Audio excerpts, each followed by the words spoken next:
Estamos de volta com a entrevista com a professora Adalzira Nunes de Carvalho, sobrinha do comerciante Augusto Nunes de Carvalho, de Aquino, do município de Antônio Martins, alto oeste do Rio Grande do Norte, sobre as histórias que ela ouvia do seu tio e de sua tia, a esposa de seu Augusto, Dona Rosina Novaes. Histórias essas que relatam a passagem do bando de cangaceiros liderados por Lampião pela cidade de Antônio Martins no dia 11 de junho de 1927. Adalzira, existem muitos relatos sobre a passagem de Lampião em Antônio Martins que não envolve apenas a sua família.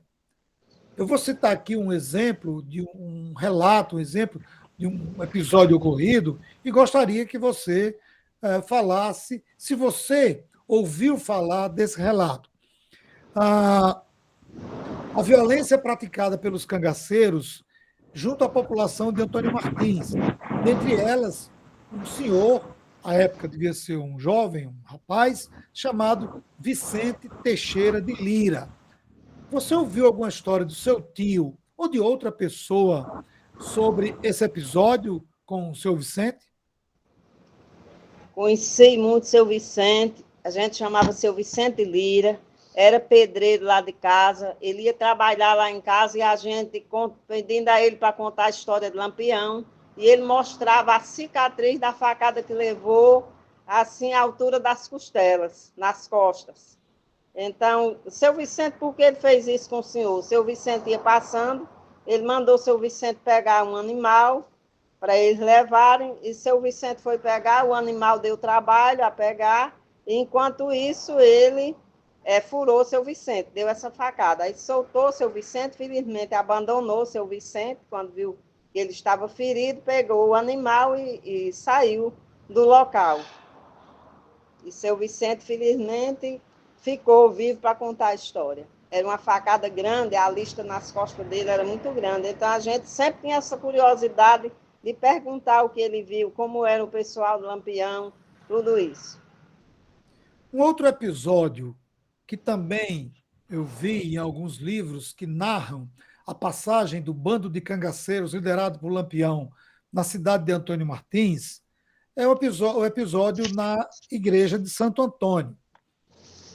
Eu não sei se esses relatos são fidedignos ou se são boatos, e eu gostaria de saber se você ouviu. Segundo alguns relatos, alguns cangaceiros teriam entrado na igreja de Santo Antônio, se ajoelhado, rezado, se benzeram e depois saíram sem perturbar os fiéis que ali se encontravam. Essa história, você ouviu de alguém? Você pode confirmar ou não se isso aconteceu assim como está como está narrado em alguns livros? Eu nunca vi tia Augusto e Dona Rosina falar diretamente nesse assunto, mas, assim, algum comentário que diziam que Justino Ferreira, um dos fundadores de Antônio Martins, estava lá nas imediações da igreja quando os cangaceiros chegaram e tiveram acesso rápido à igreja. Como eles respeitavam muito, perguntaram quem era o padroeiro e, segundo os comentários, nada aconteceu. Mas tia Augusto e Dona Rosina nunca se referiram a esse fato com precisão histórica. Eu acredito que tenha acontecido, mas por parte deles eu nunca ouvi esse comentário. Adalzira, de acordo com as histórias que você ouvia, como foi que a população reagiu? Estava em período de festa de Santo Antônio. A cidade devia estar com uma grande movimentação. E, de repente, entra um grupo de cangaceiros armados. E como é que a população reagiu a isso? Eles não tinham, assim, bem certeza, ouviam os boatos, mas não acreditavam que eles estivessem assim tão próximo que fosse chegar em tempo tão curto. Então, algumas pessoas foram mais precavidas e deixaram a cidade, abandonaram as casas, fecharam, foram para os sítios, foram para o mato, e outras pessoas permaneceram. Existe, por exemplo, alguns comentários, como, por exemplo, seu coqueiro, que era uma pessoa que morava lá no local onde ele passou, entraram na casa de seu coqueiro, fizeram 2 tentativas, então, numa delas, conseguiram abrir a porta, encontraram um pacote de dinheiro que seu coqueiro tinha deixado, levaram e disseram que era um homem tão bom que tinha deixado dinheiro para eles. Lá em Seu João Batista e Joaquim José, que eram também dos fundadores da terra, os 2 irmãos não se entendiam. Então, estiveram na casa de Joaquim José, na casa de Seu João Batista. Quando souberam que os 2 eram entregados e eram irmãos, fizeram assim muita chacota com eles. Amarraram os 2, trouxeram para a rua, andando de costa um para o outro, amarrado. E depois soltaram seu Joaquim José, mandaram ele subir no alpendre que tinha, subir e pular de costa, amarrado. Esse episódio já foi posterior à estada deles lá na casa de Tia Augusto, e Tia Augusto já estava podendo defender. Então, Tia Augusto pediu a ele para liberar os 2, e ele prontamente atendeu.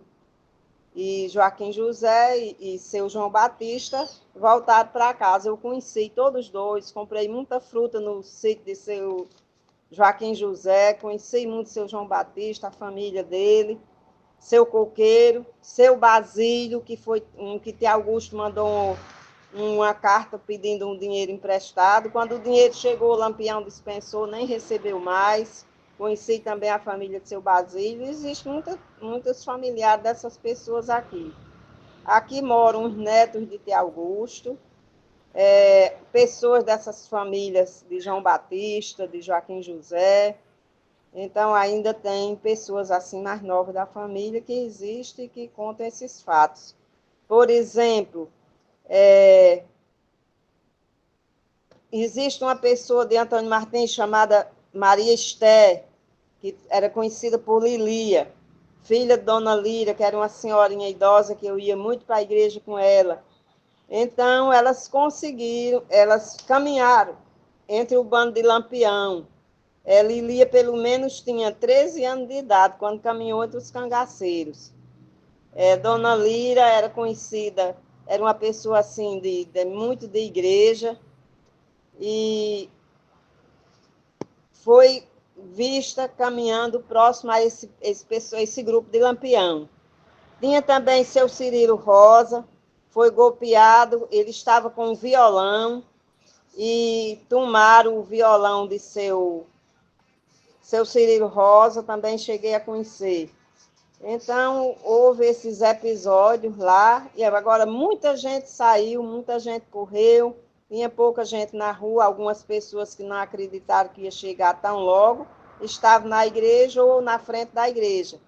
Por sinal, a capelinha eu tenho figura, gravura de foto, e vou até mandar para você, que foi a igreja que eu me batizei, foi essa que Lampião passou por lá. A primeira capelinha de Santo Antônio, inclusive também a primeira rua lá de Antônio Martins. Eu vou mandar uma gravurazinha que eu tenho para você ver, localizar a casa de Tia Augusto.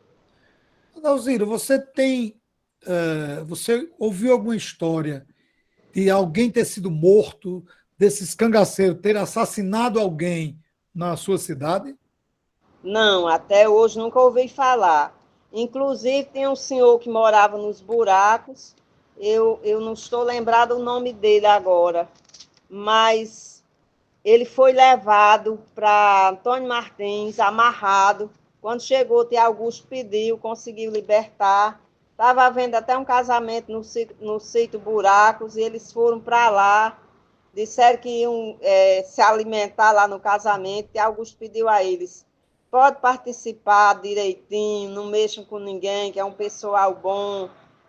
Lá é tudo assim, o pessoal pobre, mas vocês vão encontrar comida franca para todo mundo. Então, tratam todo mundo direitinho. Ele garantiu, passaram pelo casamento, se alimentaram lá, tocaram muito por lá. e não mexer com ninguém. Nunca ouvi falar que realmente morresse alguém em Antônio Martins nesses ataques de Lampião.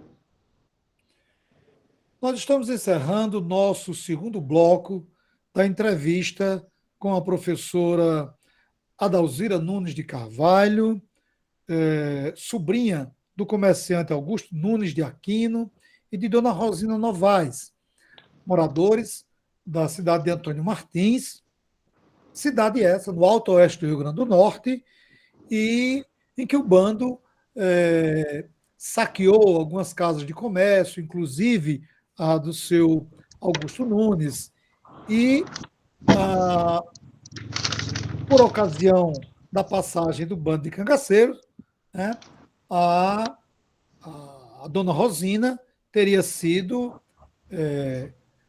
ameaçada de ser raptada, e é esse ponto do rápido, do papel de dona Rosina em, eu diria, salvar uma cidade inteira das garras de Lampião. E eu peço a você que está nos assistindo, dê um like, se inscreva no canal. Se já é inscrito, compartilhe a nossa programação. Semanalmente, uma entrevista sobre um tema da nossa história. E hoje, a conversa sobre a passagem de Lampião e seu bando no município de Antônio Martins, alto oeste do Rio Grande do Norte.